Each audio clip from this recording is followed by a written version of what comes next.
Hello everyone, स्वागत करती हूँ मैं आप सभी का मेरे यूट्यूब चैनल मनोरमा रे पे। आज मैं आप सभी के सामने एक नए पाठ के साथ प्रस्तुत हूँ जिसका नाम है डॉक्टर होमी भाभा। कक्षा 5वीं की ये कहानी है कि किताब में ये कहानी है। तो चलिए इस पाठ को हम अच्छे से समझते हैं। इसमें डॉक्टर होमी भाभा के बारे में काफ़ी उनके जीवन के बारे में, उन्होंने क्या क्या किया अपने जीवन में, उनकी जानकारी दी गई है। तो चलिए हम शुरू करते हैं। आप सभी से रिक्वेस्ट है कि आप सभी वीडियो को पूरा देखिएगा और समझिएगा। तो चलिए शुरू करते हैं। तो पाठ शुरू करने से पहले मैं आप सभी को ये समझा देती हूँ कि होमी भाभा के बारे में क्या, सबसे पहले होमी भाभा कौन थे। ठीक है, तो होमी भाभा जो है उनका पूरा नाम होमी जहांगीर भाभा था और इनका जन्म जो है मुंबई के एक पारसी परिवार में हुआ था। इनका जन्म 30 अक्टूबर 1909 में हुआ था। ठीक है, होमी जहांगीर भाभा जो हैं वो एक भारतीय परमाणु भौतिक विज्ञान वैज्ञानिक और मुंबई में Tata institute of fundamental research के संस्थापक थे।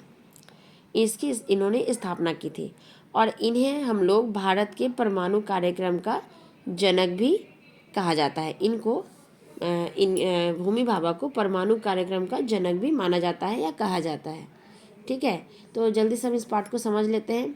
इसमें रोहन जो है अपनी 1.5 साल की बहन निकिता के साथ खूब खेलता रहता है और घर भर की लाडली निकिता मन का काम ना होने पर रोने लगती है। जैसे छोटे बच्चे, उनके मन का अगर कुछ ना हो तो वो है ना जिद करने लगते हैं, रोने लगते हैं, वैसे ही मन माफिक मतलब अपने मन का, और अपने मन की चीज़ ना मिलने पर वो जिद करने लगती है।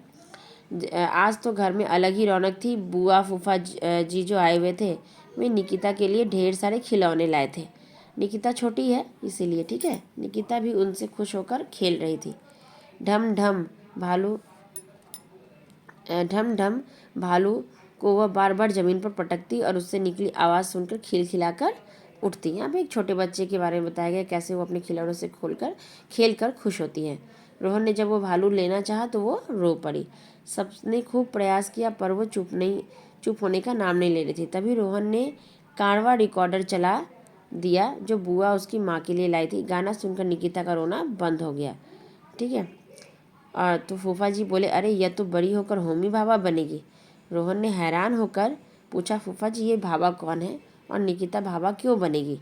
तो अब इसी पे उसके रोहन के फूफा जी जो हैं वो पूरा जानकारी देते हैं होमी भाभा के बारे में कि वो कौन थे। तो जैसे कि मैंने आपको पहले बताया, ठीक है, कि होमी जहांगीर भाभा का जन्म मुंबई के एक पारसी परिवार में हुआ था। उनके पिता का नाम जहांगीर भाभा था। भाभा बचपन से ही बहुमुखी प्रतिभा के धनी थे। बहुमुखी प्रतिभा के धनी थे यानी बहुत कुछ उनको आता था। ठीक है, बहुत सारे गुणों से वो भरे हुए थे। तो शुरुआत में उनकी रुचि भौतिक विज्ञान और गणित में थी। भौतिक मतलब फिजिक्स में, ठीक है, और गणित यानी मैथ्स। तो शुरू में उनकी रुचि किस में थी? भौतिक विज्ञान और गणित में। फिर क्या हुआ, उनकी प्रारंभिक शिक्षा जो है कैथेड्रल स्कूल में हुई और फिर आगे की शिक्षा के लिए जॉन केनन में पढ़ने गए। इसके बाद होमी ने एलिफेंट एलिफेंट एलि एलिफस्टन एक मिनट एलिम्स्टन, ठीक है, एलिम्स्टन कॉलेज मुंबई और रॉयल इंस्टीट्यूट ऑफ साइंस से बीएससी की परीक्षा पास की। वर्ष 1927 में वे इंग्लैंड चले गए, जहां वर्ष 1930 में उन्होंने कैम्ब्रिज विश्वविद्यालय से इंजीनियरिंग से स्नातक और वर्ष 1934 में डॉक्टरेट की उपाधि भी प्राप्त कर ली। यहाँ पे देखिए किस सन में उन्होंने क्या क्या ये लिखा हुआ है। कुशाग्र बुद्धि के कारण, कुशाग्र यानी पैनी और तेज, ठीक है, यानी बहुत तेज बुद्धि के कारण उन्हें लगातार क्या मिलता रहा? छात्रवृत्ति यानी स्कॉलरशिप उन्हें मिलती रही। उन्हें पीएचडी के दौरान आइजैक न्यूटन फेलोशिप भी मिली। उन्हें प्रसिद्ध वैज्ञानिक रदरफोर्ड डेराक और नील्स बेग के साथ काम करने का अवसर भी मिला। उनकी बहुमुखी प्रतिभा से परिचित कुछ विश्वविद्यालयों ने उन्हें अध्यापन कार्य के लिए आमंत्रित किया। अंततः डॉक्टर होमी भाभा ने भारतीय विज्ञान संस्थान IISc बेंगलुरु को चुना, जहां वे भौतिक शास्त्र विभाग के प्रधानाध्यापक पद पर रहे। ठीक है, उन दिनों भारतीय विज्ञान संस्थान बेंगलुरु से सर CV रमन शास्त्र विभाग के प्रमुख थे। सर सीवी रमन उन्हें बहुत पसंद करते थे। उन्होंने fellow of royal society FRS fellow of royal society में चयन हेतु डॉक्टर भाभा की मदद की। आगे देखिए, बेंगलुरु में डॉक्टर भाभा कॉस्मिक किरणों के हार्ड कंपोनेंट पर अनुसंधान का कार्य कर रहे थे, किंतु वे देश में विज्ञान की उन्नति के बारे में बहुत चिंतित थे। उन्होंने 1944 में नाभिकीय विज्ञान के क्षेत्र में विशिष्ट अनुसंधान के लिए एक अलग संस्थान बनाने का विचार आया और सर दोआब जी टाटा ट्रस्ट से मदद मांगी। यह संपूर्ण भारतवर्ष के लिए वैज्ञानिक चेतना एवं विकास का निर्णायक मोड़ था।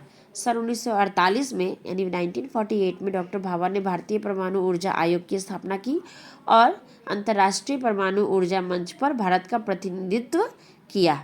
उन्होंने वर्ष 1955 में जेनेवा में संयुक्त राष्ट्र संघ द्वारा आयोजित परमाणविक वैज्ञानिकों के महासम्मेलन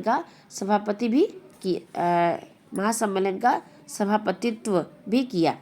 वर्ष 1957 में यानी 1957 में भारत ने मुंबई के करीब ट्राम्बे में पहला परमाणु अनुसंधान केंद्र स्थापित किया, जिसे वर्ष 1967 में यानी 1967 में भाभा परमाणु अनुसंधान केंद्र कर दिया गया।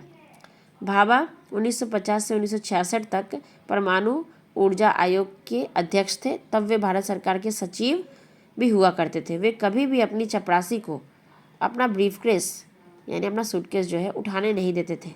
यही बात उनके मानवतावादी दृष्टिकोण को परिचायक है, यानी परिचय कराने वाला, कि वो कितने दूसरे मानव के बारे में सोचते हैं, दूसरों के बारे में कितना सोचते हैं। यही उनका उदाहरण है, उनका ये काम। डॉक्टर भाभा को 5 बार भौतिकी के नोबेल पुरस्कार के लिए नामांकित किया गया, यानी वो कैटेगरी में आए। लेकिन विज्ञान की दुनिया का सबसे बड़ा सम्मान इस महान वैज्ञानिक को नहीं मिल पाया, क्योंकि सन 1966 के दुर्भाग्यपूर्ण दिन 24 जनवरी को महान वैज्ञानिक परमाणु कार्यक्रम के जनक भाभा की मृत्यु हो गई। उनके जीवन की कहानी आधुनिक भारत के निर्माण की कहानी भी है। भाभा को doctor Raman Leonardo da Vinci बुलाते थे, क्योंकि वे केवल महान वैज्ञानिक ही नहीं बल्कि शास्त्रीय संगीत, नृत्य और चित्रकला में भी गहरी रुचि रखते थे। तत्कालीन व्यवसायी JRD टाटा ने भाभा को श्रद्धांजलि देते हुए लिखा है या कहा है कि होमी भाभा उन 3 महान हस्तियों में से है जिन्हें मुझे इस दुनिया में जानने का सौभाग्य मिला है। इनमें से एक थे जवाहरलाल नेहरू, दूसरे थे महात्मा गांधी और तीसरे थे होमी भाभा। वास्तव में जितने भी लोगों को मैंने जाना उनमें से होमी अकेले शख्स है जिन्हें संपूर्ण इंसान कहा जा सकता है। तो बच्चों, डॉक्टर होमी भाभा जो है उन्होंने अपने जीवन में क्या क्या किस किस सन में क्या क्या उन्होंने विज्ञान के क्षेत्र में किया, इसी पे ये पाठ है। यही सब यहाँ पे बताया गया है, आप देख रहे हैं। और इतने सारे कामों के लिए उनको नोबेल पुरस्कार में नामांकित भी किया गया, लेकिन दुर्भाग्यवश उनको नोबेल पुरस्कार नहीं मिल पाया, क्योंकि 1966 में ही उनकी मृत्यु हो गई। 24 जनवरी 1966 को ही उनकी मृत्यु हो गई। लेकिन वहाँ पे देखिए, यहाँ पे ये जो RD टाटा जी है, जो भाभा को श्रद्धांजलि देते हुए उनको संपूर्ण इंसान का दर्जा दिया है, कि वो पूरे एक इंसान को जैसा होना चाहिए वो वैसे ही हैं। ठीक है, तो भाभा के बारे में काफ़ी जानकारी हमें मिली है। आप सभी हमें बताना कमेंट करके बताना कि नोबेल पुरस्कार पाने वाले कोई 2 ऐसे वैज्ञानिकों के नाम बताइए, ठीक है, जिन्हें नोबेल पुरस्कार मिला है। आप सभी ये पता करके मुझे कमेंट करके ज़रूर बताइएगा कि ऐसे 2 वैज्ञानिक कौन हैं जिन्हें नोबेल पुरस्कार मिला है। ठीक है, उम्मीद करते हैं आप सभी को ये पाठ अच्छे से समझ में आया होगा। मिलते हैं नेक्स्ट वीडियो में, जिसमें मैं इस पाठ से जुड़े हुए प्रश्नों को हल करूँगी। चलिए, तब तक पढ़ते रहिए, स्वस्थ रहिए। Bye everyone.